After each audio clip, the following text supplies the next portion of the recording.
Move along, kid. He can't stay here. The security guard pokes Elijah's chest. Elijah doesn't budge. He's freezing. He adjusts the jacket draped over the shivering man. Not your problem. The guard reaches for his radio. Elijah steps between them. It is now. An onlooker's phone light flares. You're really kicking him out in this cold? It was the kind of winter that seemed to bite right through your bones. Cold air licked at every exposed inch of skin, and the streets of downtown Boston looked like a sea of gray fog and shuffling feet. People kept their heads down, shoulders hunched, eyes fixed on the next warm place. A bus, a store, home. No one wanted to linger outside, except for one. A boy, no more than 17, walked with a slow, unhurried pace through the busy shopping district. His name was Elijah Parker, a tall, lanky kid with unruly curls peeking out beneath a knit beanie and a second-hand varsity jacket that looked a size too big for him. He clutched a paper bag in one hand, a Christmas present for his mom, and tried to ignore the numbing sting in his fingertips. He turned onto Tremont Street and caught sight of something most people didn't want to see. A man huddled on the sidewalk, shivering beneath a torn army surplus coat, a cardboard sign beside him that read, "Cold, hungry, anything helps." People walked by without a second glance. Elijah stopped. He stared at the man for a long moment. He looked around. Dozens of others passing, some irritated, some indifferent. A few pretended to check their phones to avoid eye contact. The man looked up, eyes red, nose chapped. He smiled weakly. "Hey," Elijah said. "You okay, man?" The man nodded slowly, teeth chattering. "Fine, fine. Just a little cold. Where's your blanket?" "Got wet. Someone spilled coffee on it this morning. Tossed it." Elijah looked down at his own jacket. It was the only one he owned. But the man on the ground, he looked like he hadn't felt warmth in days. Without another word, Elijah slipped out of the jacket and crouched beside the man. "Here, take it." The man blinked. "What?"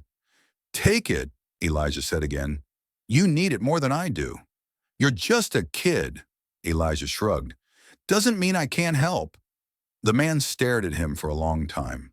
Then with trembling fingers, he took the jacket, pulled it over his shoulders, and sighed as if he'd just stepped into a hot shower. "God bless you," he whispered. "What's your name, son?" "Elijah." "I'm George.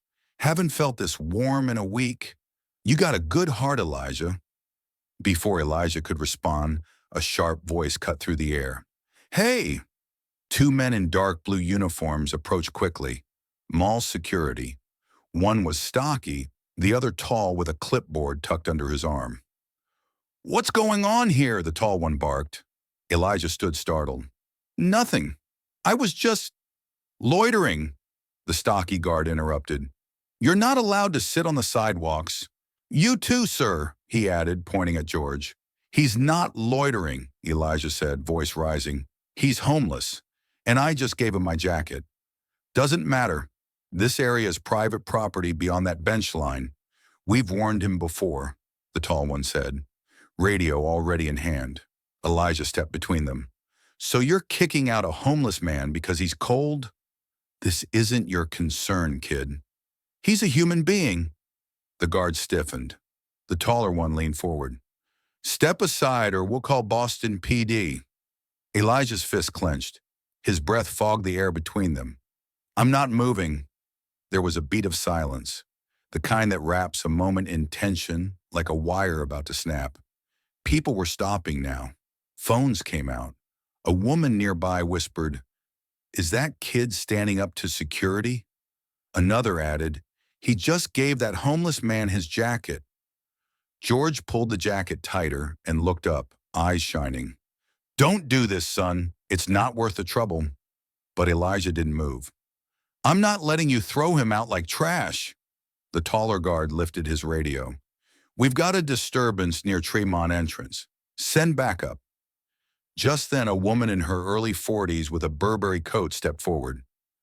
"Excuse me," she said firmly. "I saw the whole thing."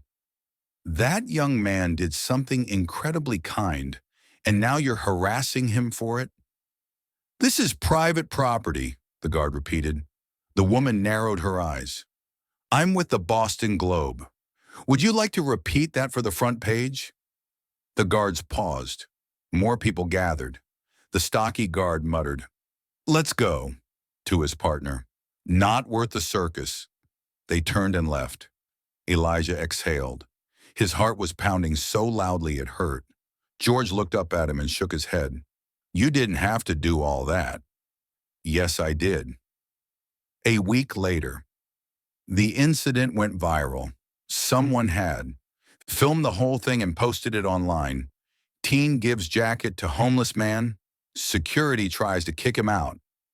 It racked up over 4 million views in just 5 days.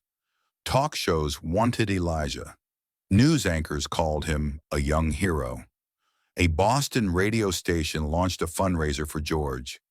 Donations poured in, enough to get him into temporary housing and enrolled in a job skills program. And Elijah? He sat in his school cafeteria stunned. "Dude," his friend Mateo said, holding up his phone, "you're literally trending.